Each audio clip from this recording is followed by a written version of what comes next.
As it was in the days of Noah, so it shall be when the Son of Man returns.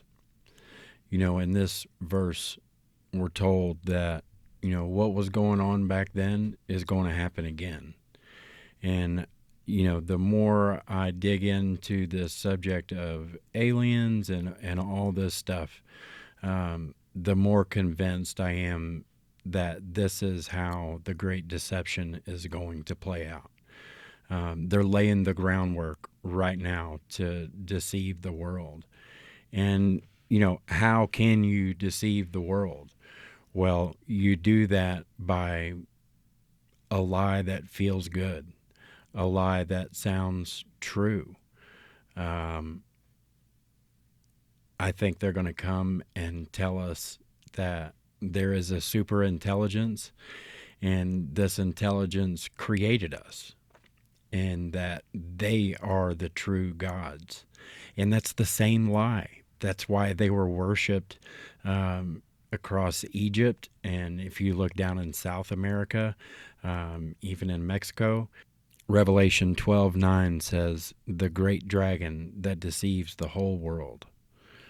Revelation 13 says that he'll perform great signs and wonders. And what's even more interesting about that verse is it says he deceives those who dwell on the earth. And I think it's interesting that they make the delineation of those who dwell on the earth. That to me is also another clue that we're talking about, number one, spiritual entities, but number two, the lie that's going to come is that it's aliens. Timothy says some will depart from the faith, giving heed to deceiving spirits and the doctrines of demons.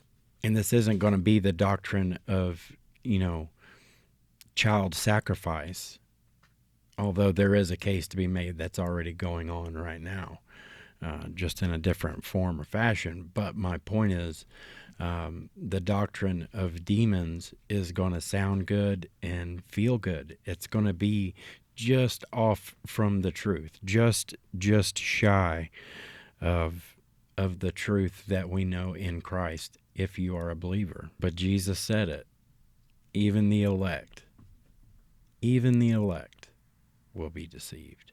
In everything you've been taught, whether it's through Sunday school or through regular formal education in school, or what our political leaders have told us, and yes, even maybe our mothers and fathers around the dinner table have told us, or maybe at bedtime, about who we are, right? And our background and our past.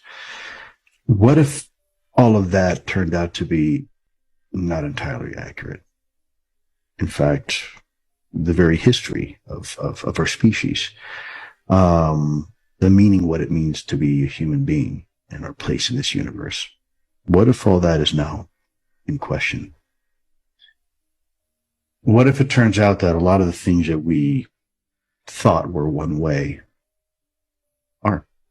I'm talking to a lot of people over the last few months that think that aliens are angels and devils, like all those stories in the Bible about fallen angels and devils, and that there's good angels and bad angels, there's demons and angels, a spiritual force that's always here all the time, and sometimes exists in the physical form.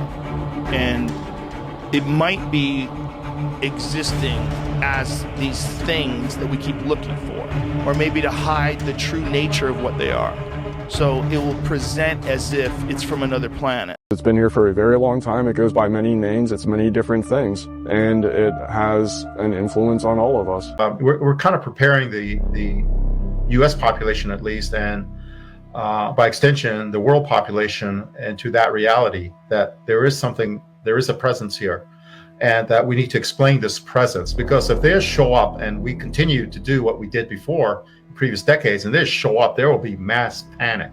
But if you understand that these are real, and we have 5 years from 2022, or maybe now 4 years, if they come in 2027, for the U.S. government to prepare the people about what is up there.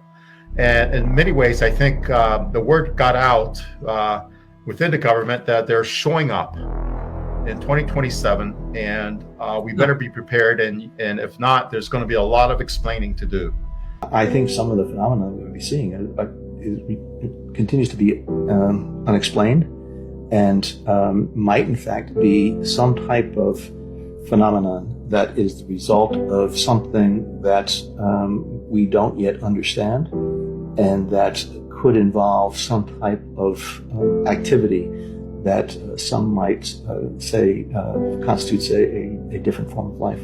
I think there are significant technologies, next generation energy, anti-gravity, that the U.S. government Oh, 100%. Yes, I do. I think that all this alien extraterrestrial shit, I mean, it's fun to dig down there, but I think it's a big distraction. I don't know if it's meant to be some type of a controlled op, but I think all this stuff is spiritual. That's what I think. Of course it is. I think all this stuff is spiritual. All these things that people are seeing and stuff, I think there's a spirituality component to it. That these are angels and demons, or what? Yeah, pretty much. Yeah. There's footage and records of objects in the skies that we don't know exactly what they are. We can't explain how they moved, their trajectory. They did not have an easily explainable pattern. So I think there are lots of interesting discoveries, biological, on Earth, and other discoveries in the heavens that those of you who are younger will get to see unfold. You'll have all kind of problems with them, but on balance, it'll be a plus. And it'll make life much more interesting. It was June 14th, 1977. It was Carter's first few months as president, where a very well-placed individual told me, this is years ago, that Carter was indeed briefed on UFOs that day, who saw at the conclusion of the meeting, Jimmy Carter was essentially either sobbing or nearly sobbing. He was deeply upset by what he had been briefed on. And we can only speculate on what that was. People who I know are in the know, and I've mentioned this before, and one of them told me the truth is indigestible. It's not something that we could that we would be able to fully grasp or entertain, and that it's like, you know, it would be like telling somebody something that they can't do anything about, and they don't know what the repercussions of that would be. It's so great. It's so world-changing and transformational, and maybe not in a good way, you know, so. This person felt that his very basis of reality had been challenged, that he had been briefed and the briefing wasn't so good. And I'll just give you the one quote. He said he cried himself to sleep every night during the briefing period, which apparently was 6 to 8 weeks. And Brent asked him why, and he said, because I have daughters and this is the world they're going to live in. I'm not entirely positive they have our best interests at heart. Feels like an experiment. They mess with us on a mass scale, an individual scale, and I'm not sure we're ever going to understand it. Now, I know what you've seen is what those Navy pilots saw in 2004, and there have been some 300 sightings since then. And I've talked to those pilots, and they know they saw something, and their radars locked onto it. And then all of a sudden it was here on the surface, and then it's there. And they don't know what it is, and we don't know what it is. I've reached 4 major conclusions.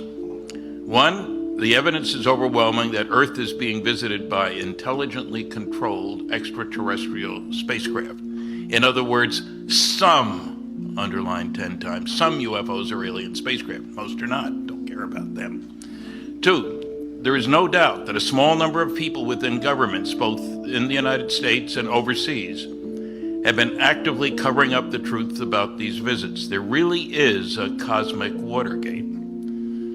3, there are no good arguments against these conclusions, only people who haven't studied the relevant evidence. And 4, flying saucer visitations and the cosmic Watergate represent the biggest story of the millennium. Who is out there? Who are we? How did we get here?